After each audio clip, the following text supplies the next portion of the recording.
Greetings one and all, welcome back to the Easy and Delicious Kitchen today. So I'm going to be making some classic Indonesian style fried rice called Nasi Goreng. So there's lots of variations of this, but there's a basic sort of list of things you need to make it Nasi Goreng. And I'm just going to be adding some chicken to mine as well, just to make it a bit more of a hearty meal for myself today for lunch. So to start off with, I need to make a bit of a paste, and I've got my ingredients here. So it's a paste, or some call it a rempah. I don't know if that's Indonesian, might be Malaysian. So anyway, I've got here like a good handful of chopped shallots, those little fragrant sort of onions. I'm sure you could just use substitute red onion or normal onion for that. I've got 5 cloves of garlic, which I've peeled. You can go in there because we're going to be whizzing this up. I can just throw them in there whole. Now I've got here, and this is pretty well an essential ingredient to make Nasi Goreng. I've just got a good sized ball, as you can see there, of, it's called belacan, but basically it's that fermented shrimp paste, and it absolutely stinks at the moment. You'd be wondering why you'd ever put that into your food, but once you cook it out in some oil and everything, just releases a lovely, they call it, I think it's the umami, whatever, but it's nice and salty and flavoursome and needs to be in there. Now you can make this as spicy or not as spicy as you want. I like it spicy, like a lot of my food, so I'm adding, what have I got here, 5 little bird's eye chilies, but you could just add, well, they're obviously quite hot, but you could add less spicy chilies, de-seed them, whatever you want to do. So that's going to make the basic sort of, I guess, the backbone flavour of my Nasi Goreng. I'll whiz that up and I'll get back to you.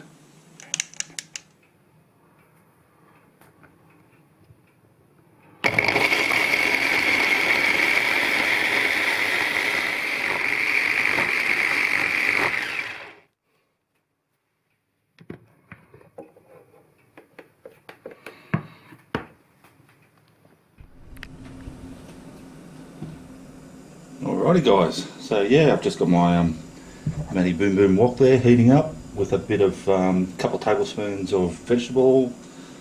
So the first thing I want to do is cook out that paste that I just made, and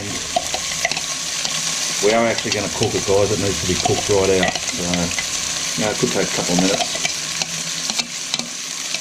and we'll do that just not on the hottest setting, but just a moderate, medium sort of heat in that oil.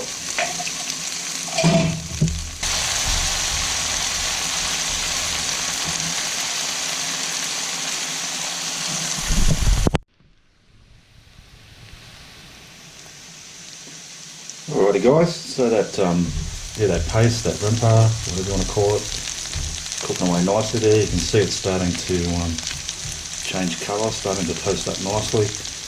Just smells awesome. Smells so good. So it's not quite cooked yet, but because I'm adding chicken to my Nasi Goreng today, I want to start the cooking process of my chicken sort of now.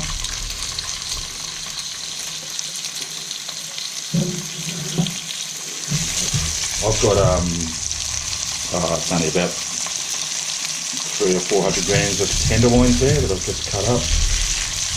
You can use chicken thighs, probably my choice. I just happen to have these tenderloins in the fridge. And you can use breast, but as always with breast, just be careful when drying out. Alright, I'll just cook this chicken a bit. It doesn't have to be cooked all the way through, because of course we're going to be adding the rice yet. Alrighty guys, so yeah, my chicken's starting to probably not completely cooked like I said, but it's well on the way now. And I don't know, I can't emphasise how good this smells at the moment. It's just yum. Alright, so Nasi Goreng literally means fried rice, so of course you've got to add rice. So I've got here about 4 cups of rice that I actually cooked yesterday. So it's pre-cooked jasmine rice.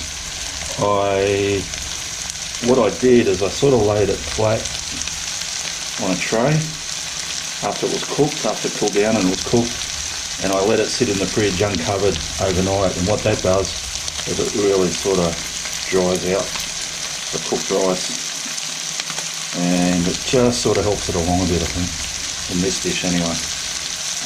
I'll show you a picture.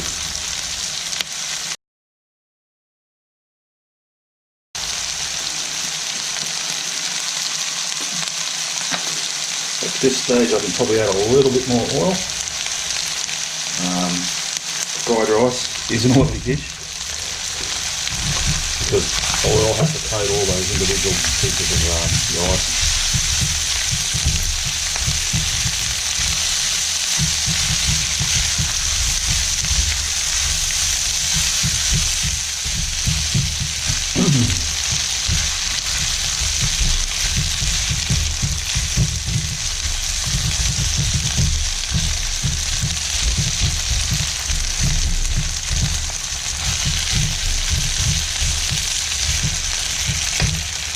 Now, those of you that have had Nasi Goreng before might notice it's sort of a dark sort of colour, a darkish sort of colour, as opposed to this is still a bit pale looking now. So it's time to add the other absolutely essential ingredient to our dish, and that's the Indonesian ketchup manis. And we'll put in a good slug of that, probably around, I'm not sure, we'll just see how we go, but it's probably around 1/4 of a cup. It's thick, salty, sweet. So we'll try that to start with and see how it goes.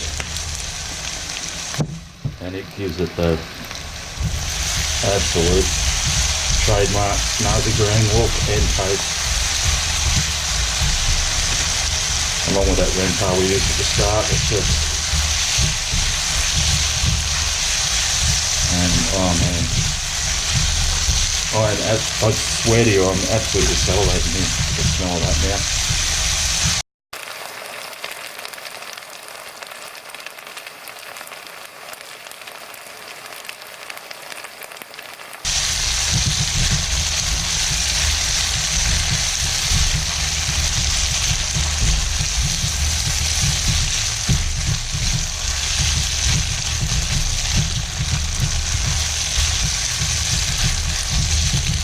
Alright guys, that's our rice cooked. I'll serve this up. As you probably know, there's one more essential ingredient to Nasi Goreng, and I'll fix that now.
Alrighty guys, so yeah, I've served up a plate of my Nasi Goreng here, chicken Nasi Goreng. So I'm just going to try a bit. I'll just try a bit of the rice first, with a bit of the chicken, just show you that.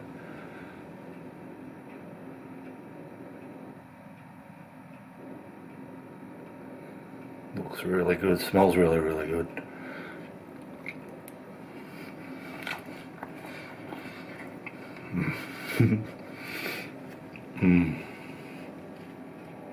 Oh, yummo. So, it's more or less compulsory. You've got to serve a fried egg, and by fried I mean fried in oil egg that you serve over the top of it, and you cut that open, and lots of the lovely yolk comes running out. More to come running out of that, except I stopped for a minute to take a photo. But it's still close enough's good enough.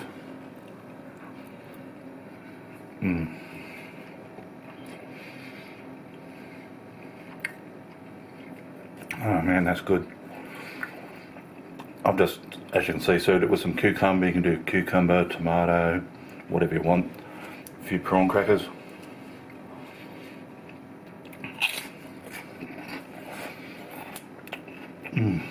Alright guys. Yummo, that's a success.